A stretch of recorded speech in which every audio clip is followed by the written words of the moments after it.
in the Western region. The fresh guidelines in the region has seen in-person attendance of places of worship and other religious activities banned for 30 days. This is the second Sunday since the Ministry of Health put on the new measures. Let's now cross over live and listen in to the members of the clergy in Kisumu. Send pestilence amongst us, then his people, when they pray, he will open his eyes, and he'll also open his ears and attend to the prayers of the people offered in the church. This is a covenant that the Lord has made with his people to cause deliverance when people are suffering.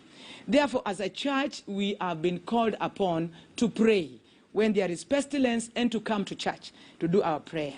Hence, as Kisumu Church, we appreciate the recognition of Interfaith Committee and the work the committee has done in the management of COVID-19.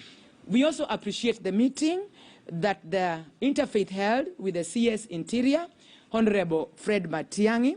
In Section 3 of the press release, the church was allowed to conduct live streaming with the presence of 15 congregants in place of worship.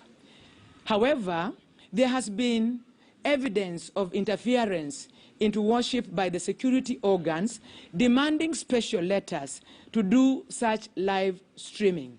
And in most of the places, the administration has been sending the chiefs to come and take pictures and send to them, just to make sure that the doors of the church are closed. And we appreciate the fact that there was this special meeting held on the 21st of June by Interfaith and CS, and by extension we are asking that these interpretations be made very clearly to our administration here in Kisumu so that we do not have interferences with our live streaming. However, we call upon the meeting of Interfaith and the church, and especially here in Kisumu, whereby we agreed that the church will have a third of every sitting, go for 1.5 hours, and then clear the church, sanitize the church, and continue with the services. We know that some of the church members have violated this, and we agreed that the government will take action on the churches that don't take heed over this by observing social distancing, by fumigating the churches, and by having short services to help the people. We are saying that churches only meet on a Sunday or Saturdays to do the activities once a week. However, all the social places in Kisumu are opened, including the bar. But we are saying, if our work is to help people who are bereaved in terms of burying the dead, and there is nowhere we can preach to our people, not everybody is able to stream live through WhatsApp or through social media.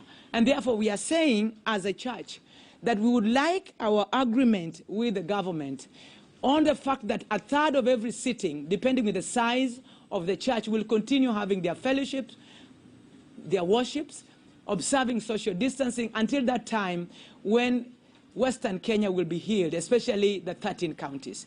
We are praying that God will heal Kenya, and meanwhile we will make sure that we do all that it takes to make sure that we take care of ourselves and we take care of others, and we pray that God will heal our nation. What I'm saying, that even as we observe the curfews of 7 o'clock, as priests, we've been called in the night. When people are sick and are dying, we've got to pray for them. Sometimes they need us to go to them to assist them, because even before they die, they need their priest to say a prayer. Who are these service providers? If the church cannot be a service provider at a time like this, we don't know when there will be service providers. We are having problems.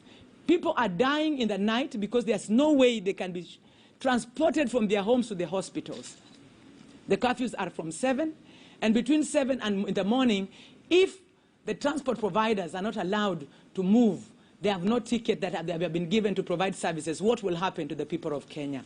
We are just saying that, yes, 7 o'clock is good, but can we have the service providers, the taxi people who are licensed, people who are given permission to serve in the night, because we do not have enough ambulances to save.